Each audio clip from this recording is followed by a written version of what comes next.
Story 1. You lost childhood friends just because they moved. Most of the time it was as if they had died. You would never see them again. Maybe you would write letters. You could try calling them long distance if they gave you their new number and your parents would allow the call. Story 2. You're typing a paper you've worked on for hours, and your computer suddenly shuts off because of a blackout, a pulled cable, or something similar. There was no autosave. If you forgot to save, you were out of luck. Story 3.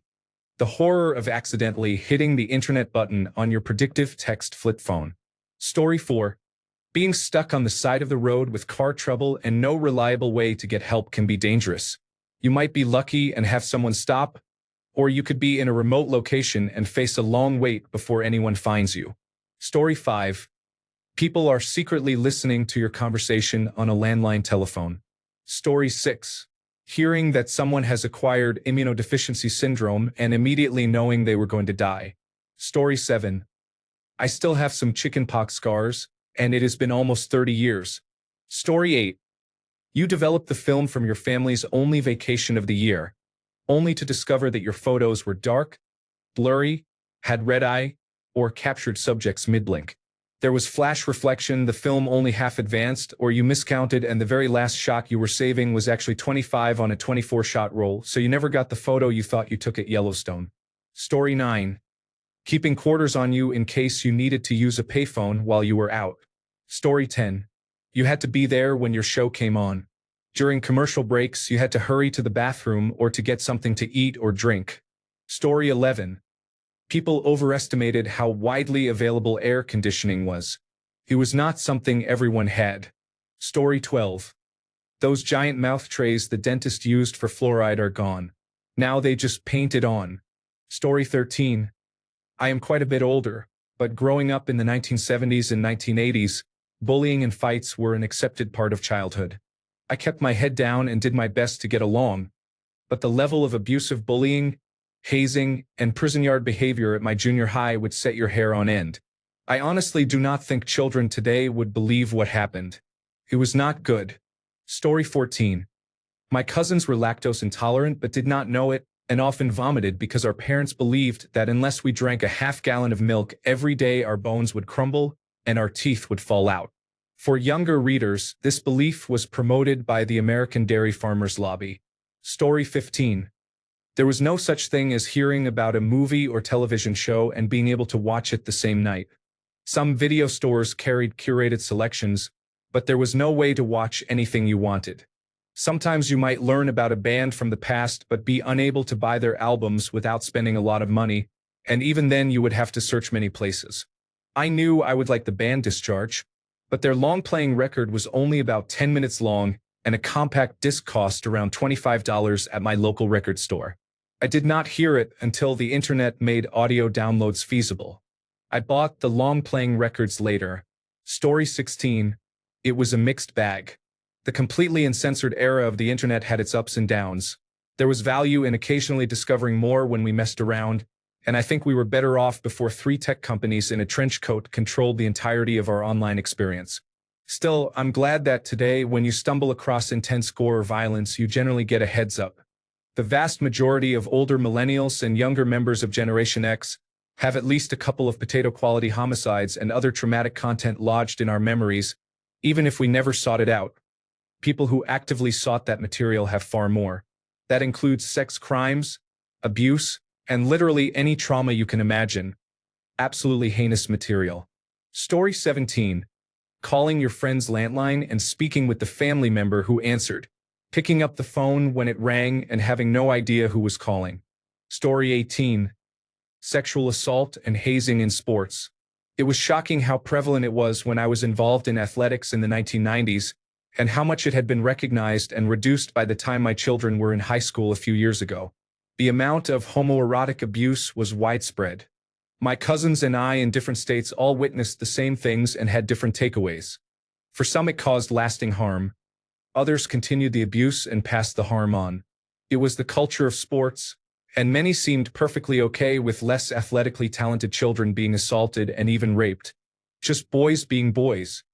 It is not completely gone, but varsity athletics are nothing like they used to be for both boys and girls. As a parent, I witnessed what did exist being handled with a swift and uncompromising stance that did not exist even 15 years ago. That does not begin to touch on the physical and mental abuse that used to occur, such as denying water and public weight checks and shaming. It is a much different ballgame now for the better, and hopefully it will continue to improve. Story 19. I was born in 1992, and mental illnesses were an absolute taboo. There were even doctors claiming that depression was an adult-only condition and that children could not have it. I have suffered from attention deficit hyperactivity disorder since childhood, yet my family and teachers could not see it, or perhaps they refused to see it, even though the symptoms were clear and noticeable. For at least 20 years, I was convinced that I was simply sensitive and stupid because I could not do what others my age could. Being diagnosed only at 33 years old has pretty much ruined my past, present, and future, and I have been struggling ever since. My grandmother, now 88 years old, has a severe undiagnosed form of autism, but my whole family called her stupid and difficult her whole life. Of course, it would not make any difference now. It is just sad. Today's society is much more aware and sensitive about these issues. Story 20. Before the internet, if you were different and outcast, you could not find others like you online. That created a feeling of isolation that is not possible today. Story 21. When Dad left for work, there was no way to communicate with him until he got home. Story 22. At age 9, I sat in the drive-through lane at a bank for 30 minutes, wondering what the heck was going on. Story 23. Chickenpox, corporal punishment, constant secondhand smoke in every restaurant, the choking feeling of diesel fumes before diesel exhaust fluid, and the annual norovirus wave that seemed to hit in elementary school. Story 24. We had only one television. If there were two programs on at the same time, someone always lost out. In my house, it was usually me. Story 25. Rivers on fire. Smog so thick you had to change your clothes twice a day. Story 26. I am glad these young ones do not have to walk uphill both ways to school. Story 27. Collect calls. If you had no change, you could use a payphone and ask the operator to place a collect call. The person who answered could accept the charges. Long-distance phone charges. You paid a surcharge on your parents' landline by the minute when calling a friend who lived far away. Poor TV reception. Cable TV was a luxury, so most people had only 5 to 10 channels, and reception could be poor if you lived in the countryside or far from a city. Reader's Digest. A small monthly magazine that many people kept near the toilet to read. Encyclopedias. School research required using multi-volume encyclopedias. Older editions can seem startlingly sexist and racist by today's standards. Story 28. The loneliness we felt before we had the internet was profound. It was the feeling of being the only one experiencing something, of feeling lost, unlovable, and broken. It seemed no one could understand us.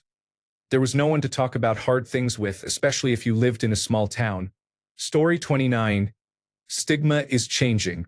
It used to be embarrassing to have a disability, to have mental health issues, or even to take medication. Now people are open about and emphasize the importance of mental health care and self-care. I was struck when a coworker openly took her prescription medication in the break room. Story 30. I'm glad young women will not have to come of age before the Me Too movement. Perhaps it was just my corner of the planet, but no one taught us about boundaries or consent. Everything happened to us, and it was normalized as boys will be boys and as part of growing up. We were fair game at any time and any place for men of all ages, and no adult told us we did not have to tolerate it. Story 31. Leaded gasoline. Tetraethyl lead was first added to gasoline in the 1920s to improve fuel efficiency. Lead was present in other products such as paint and pipe solder, but for 75 years lead was emitted from car engines into the environment at unprecedented levels. Peak use occurred in the 1960s and 1970s, so Generation X children received the highest exposure.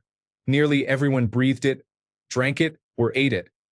It was everywhere that gas-powered engines ran, and it severely damaged the mental and neurological health of millions of people. It was banned in the United States in 1996. Other nations followed. Egypt, most members of the European Union, and India had all banned it by the year 2000.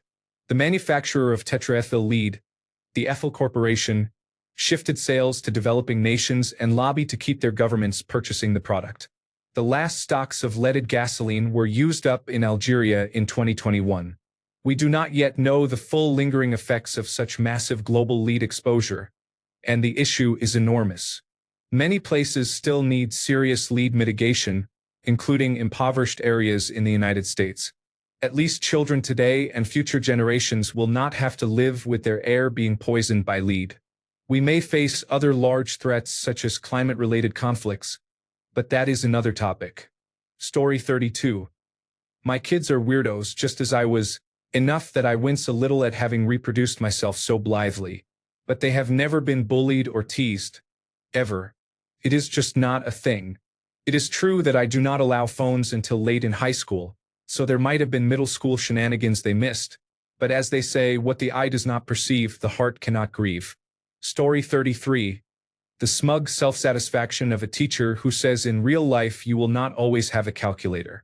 Story 34. I was born in the mid-1990s. I realized I was gay in 2007. It was not the hardest time in history to be gay. I am fortunate in that regard, but the debate over whether people like me should be allowed to marry was intense at the time, and it was years before same-sex marriage was legal in my home state.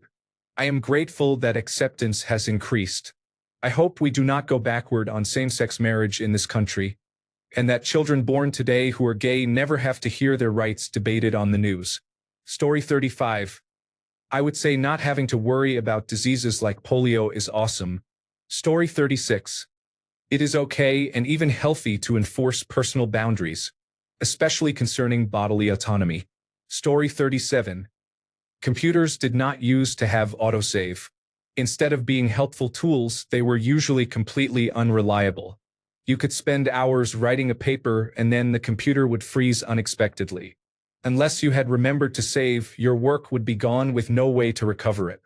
I still constantly hit the save button even though I know my programs now have autosave out of habit. Story 38.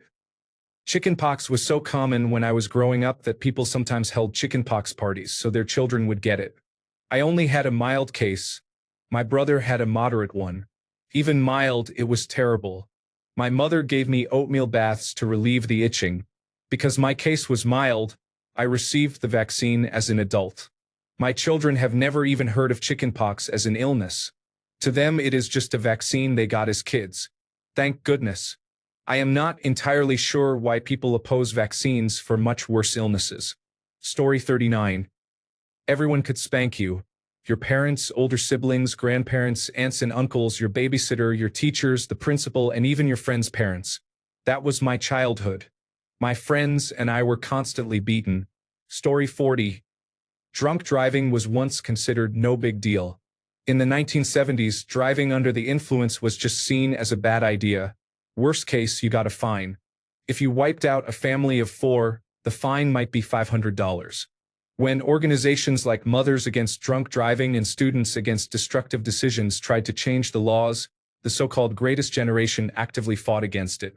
They argued that drunk driving was harmless and opposed lowering the blood alcohol concentration to 0. 10%. It had been 0. 15%. At the time, tests were usually blood tests, so hours could pass between arrest and testing. People could be driving completely intoxicated, and many thought that was acceptable.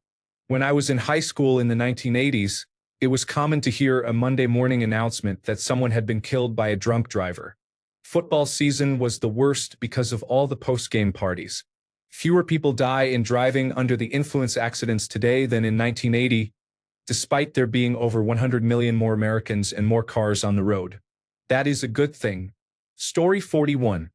A car breaks down on the interstate in Kansas.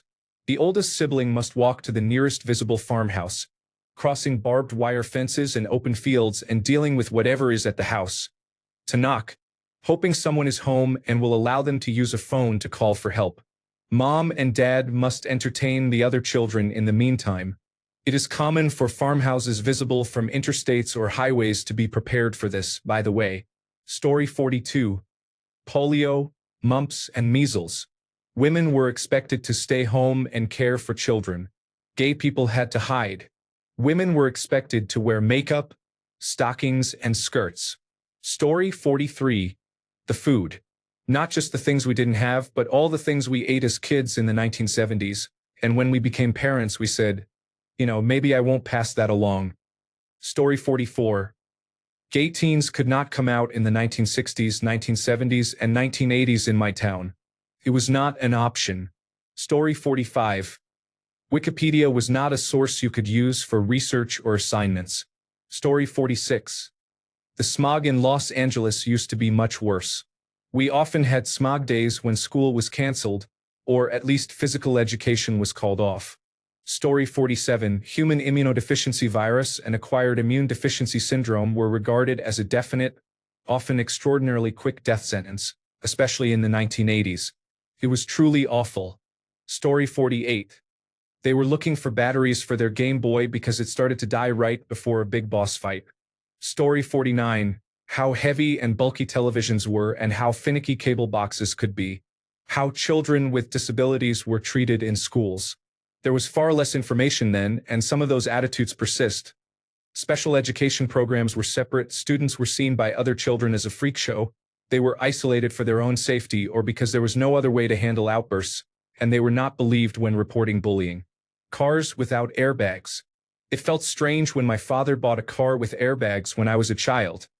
I could not sit in the front seat for years, but they helped. How unsafe playgrounds could be. In grade school, there were metal play structures placed directly on asphalt and trees surrounded by large rocks at their bases. I was hit by a rock during a fight with friends and required stitches. Story 50. When I was in high school, someone outed a student on the football team. People were brutal to him. One person sat in a busy area and asked everyone who passed by if they had heard that X was gay. About a decade later, my friend's younger brother attended the school. When my friend made a gay joke, his brother told him that it was not cool. This reflected a broader trend among the students, though not everyone shared those attitudes. Story 51. Actual typewriters. I started high school and had to physically type a few essays, complete with works-cited pages. There is a special subsection of hell in which your torment is endlessly typing a works-cited page and your overseer is a nun with a ruler. Story 52. Not all information ever collected in human history is available at your fingertips. Nevertheless, knowledge has never been more accessible than it is today thanks to the modern internet. Story 53. You are a latchkey kid who has locked yourself out. You cannot reach your parents. It is cold, the sun is going down, and it will be hours before they get home. Story 54. Wanting to hear a song so badly but having no way to play it. Story 55. The world smelled like an ashtray. Smoking was everywhere. In restaurants, movie theaters, elevators, even in the hospital. My brother-in-law was an inpatient and smoked in his hospital bed. Story 56. Getting stuck in video games was awful before the internet became popular. Eventually frequently asked questions.com saved the day. Before that, I remember the best option was to mail a letter or call a 1-800 number that connected you with gamers who would point you in the right direction for a hefty price, of course. Story 57. Calling the movie theater repeatedly to get showtimes and trying to get through. Then listening to trailers and hoping your friends weren't being rude and didn't keep talking so you wouldn't have to go through the whole thing again. Story 58. Pressing the wrong button and watching your entire essay disappear permanently. Story 59. The mind-numbing boredom of being a passenger on long car rides. Children today are spoiled with tablets and similar devices. Story 60. The horrors of Perez Hilton and grocery store tabloids calling thin people fat because they weren't stick-thin. Story 61. Blockbuster movies that someone did not rewind. Mutual exclusivity between use of the phone and the internet. Giant folded maps. Paying bills by snail mail every month. Fax machines. Story 62. Calling your crush's house on the landline and having her dad answer. It was not sliding into direct messages. It was a high-stakes diplomatic mission. You had to state your name and your business, and make awkward small talk with a grown man who hated you, all while tethered to the kitchen wall by a curly cord. There was no "you up?" text. You had to get security clearance just to say hello. Story 63. The kids I see now are experiencing almost everything we experienced when I was younger. I am a 73-year-old woman. Wars, famine, chaotic politics, a weak job market, and our beleaguered climate, which we may not be able to save if we do not change course. Thank goodness there are plenty of people ready and able to work on fixing things if we could only hear them or pay attention. Story 64. The word gay was used as an insult for everything, not only to refer to people who are not heterosexual. Story 65. I watched them randomly pick balls on live television with dates on them. If your birthday was called among the first 50, you would be sent to Vietnam. Story 66. How moving away essentially ends relationships. My dad's job transferred him 2 states away when I was 15. My boyfriend and I tried long distance. We wrote letters and called about once a week, and we were often in trouble for the phone bill. We visited a few times a year, but never for more than a week. I think back and wonder if we had been able to communicate in real time, see each other every day through a screen, and talk for free, how different our lives might have been. Story 67. You constantly had to adjust your headphone wires just to listen to music. Back when MPEG-1 audio layer 3 files first appeared, you had to use workarounds to make them play. Story 68. Authoritarian parenting was the default. Parenting by yelling and threats was awful and took a lot of therapy to get over. Story 69.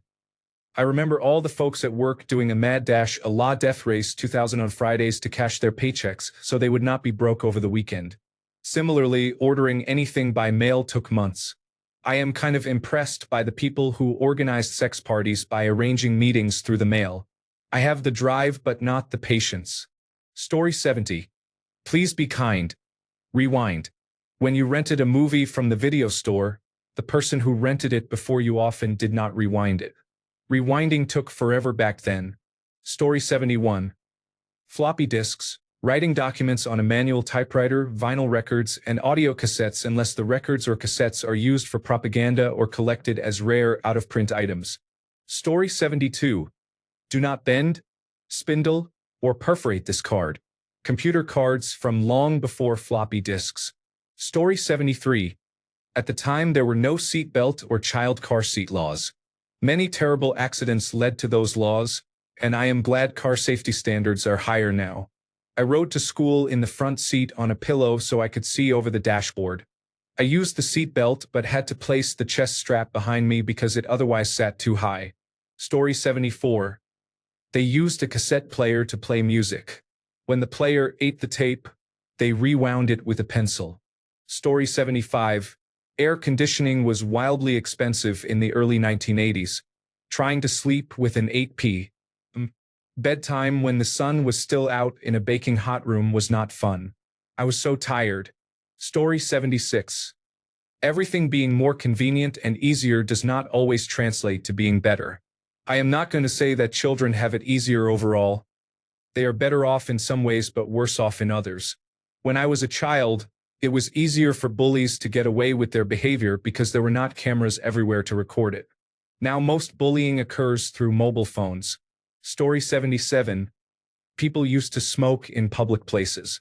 So few people smoke now that it is hard to remember when smoking was allowed in cinemas and restaurants. Story 78. As a Generation X parent, I was alone all the time with no help or attention.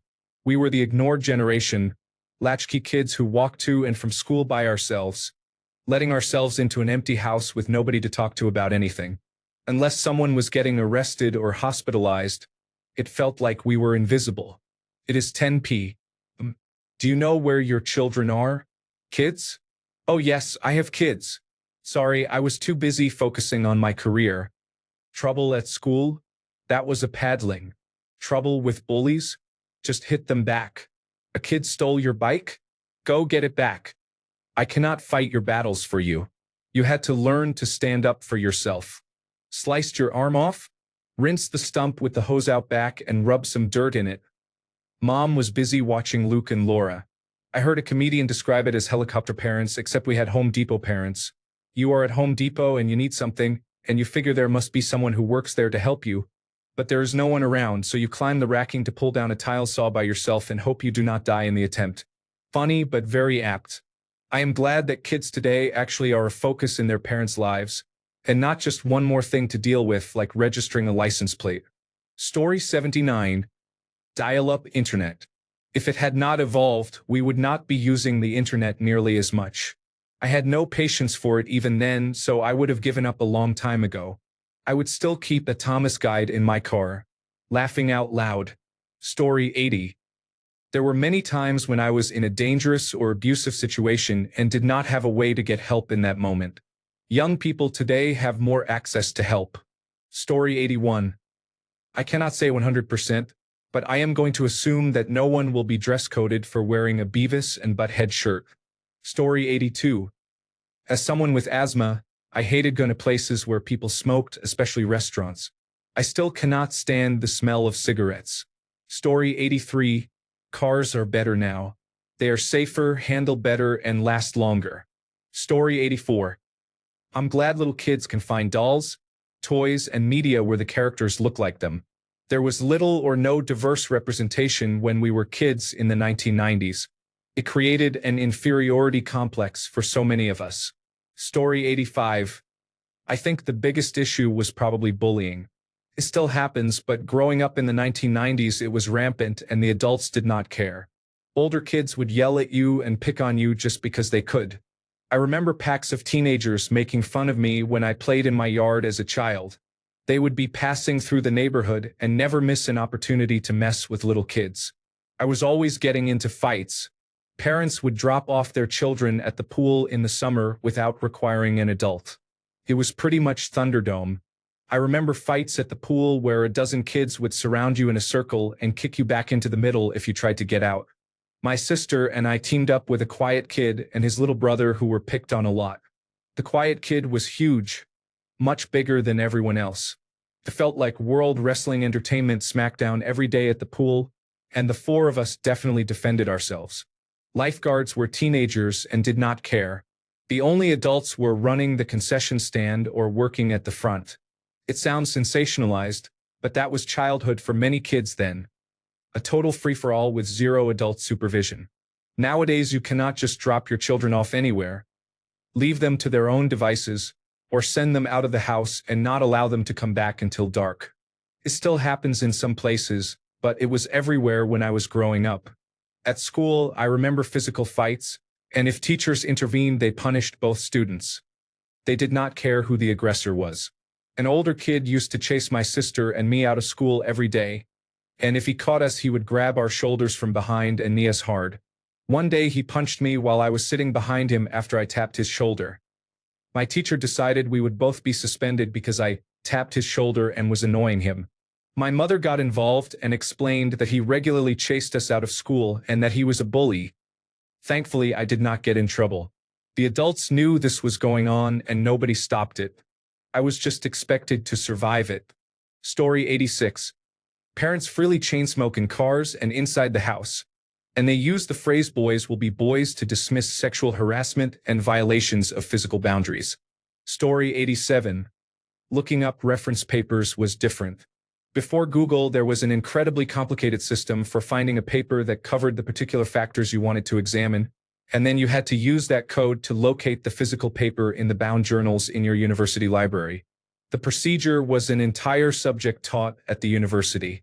Story 88. This might be too obscure, but the insanely bright lights were needed to film indoors on an 8mm film camera. I was watching old home movies and was surprised that we kids didn't go blind. My dad would get right up in our faces with a 4-bulb light bar, each bulb approximating the sun's plasma energy. There was no sound, but I remember him saying, "Look at the camera." We were bleached under the lights, eyes watering, pupils like pinpricks, trying to smile through the glare and the heat. I'm so happy that modern technology doesn't hurt as much as those savage little lights did. Story 89. Recording songs onto cassette tapes from the radio. I was very meticulous and didn't want the radio host on my mixtape. Story 90. Old school playgrounds. You fell on cement, not wood chips or rubberized surfacing. The slide was mostly good for second-degree burns. Castle parks were cool but full of splinters and hornets. The metal chains on swings would pinch your fingers. The merry-go-round was basically a ticket to the emergency room. Memories. Story 91. We spent a lot on music. Compact discs were not cheap. Access to music was severely limited. I remember listening to the radio for hours, enduring advertisements in the hope of hearing one specific song. Story 92. We did not grow up with mass shootings all the time. I feel bad for kids today. Story 93. Blowing into your game cartridge to get it to work is troubleshooting at its finest. Story 94. It was perfectly normal for classrooms in my country to have no air conditioning. One year it dropped to 1 degree Celsius, approximately 34 degrees Fahrenheit, and we were all expected to sit in shorts and thin sweaters while paying attention to class. Nobody thought this was a problem. Bullying was considered character building. On a lighter note, rotary phones were far more annoying to use than you might imagine. Story 95. Having to start over from level 1 in every console game, or being forced to leave it on so you can return when you wake up or come home from school. Story 96. How thin the magazines wanted us to be. I saw a clip of a magazine fat-shaming Mariah Carey back in the day, saying she had porky pins. She had nice legs. Story 97. It was probably just minutes on a cell phone. I remember having a crush on a boy and being terrified when I received a text because I had gone over my minutes for the month. Story 98. What happens when there is literally nothing to watch and kids are left alone with only their father's massive paperback book collection? I had read The Joy of Sex and It by the time I was 10. I still read a lot, but the period from 8 to 17 when I had consumed material far too mature for me was rocky. I knew too much, and most of it was disgusting. Story 99. One simple first-world quality of life thing that kids will never know is that all the channels, shows, and commercials were at the same volume. In the United States, for a long time one channel could be much louder than the next, and a commercial could be a large jump in volume. In the early 2010s, it was made law that all programs must use the same volume. Many televisions now include software to keep volume balanced across streaming services, but those who remember will recall watching cartoons and then having commercials suddenly twice as loud with no warning. Story 100. People thought it was reasonable to call Jessica Simpson fat. Thanks a bunch for sticking around till the end of the video. Remember to subscribe, and until next time, stay awesome and goodbye.